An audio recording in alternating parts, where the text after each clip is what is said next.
I was talking to your agent, John Tobias, and he was telling me, and I think you signed with him at like 14 years old. Yeah, I think something, 13 maybe, because it was at my, I remember 6 men in suits coming to my Junior French Open qualifying. Right, and that's something that agents apparently don't go to. And he said it was, he even felt awkward sitting there in a suit. But so you signed with him 13, 14 years old, whatever you are. He said he would have bet his house that there was no chance you would have ever been number one at 18 years old. And obviously, not only do you prove him wrong, but you're number one for 2 consecutive years, which I think you're one of only maybe 7 players ever to do so. Why do you think you ended up being able to do it and do it at such a young age?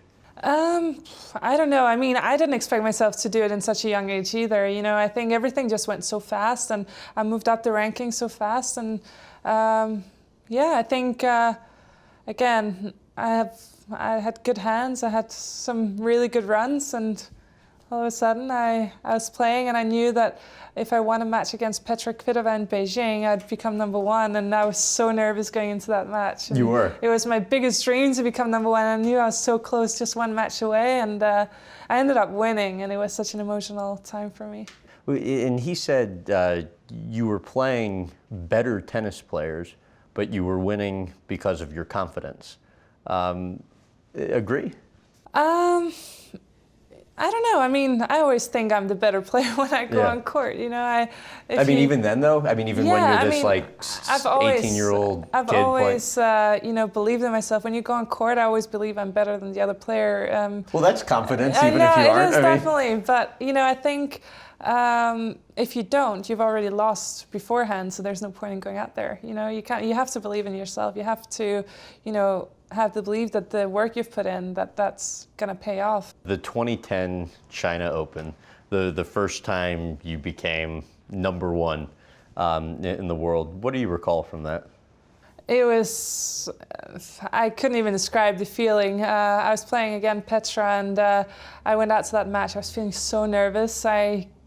At the beginning of the year, I didn't expect myself to be in a position where I was fighting for the number one spot. And Vera Zvonareva was, you know, breathing down my neck, and I knew that, you know, either one of us was going to be number one. And she kept winning. She always played matches before me, and I knew that whoever of us would go further in the tournament would capture the number one ranking. And she kept winning and winning, and I'm like, oh my God, are you kidding me? You know, like but I knew that if I win, I think it was my semi-final match against Petra, then I would at least have it for 1 week. And when I won, I was like, this can't be true. It can't be true that already by now I have one of my biggest dreams come true. And we had this big cake and champagne and everything there. It was amazing. How cool was it celebrating on court with your dad after that? It was amazing. You know, my dad kept telling me, you know, you're number one in the world. This is what you always, you know, dreamed of. This is what you were aiming for growing up. And yeah, it's kind of hit me at one point. I think after the tournament, I was like, oh my God, this actually really happened. So you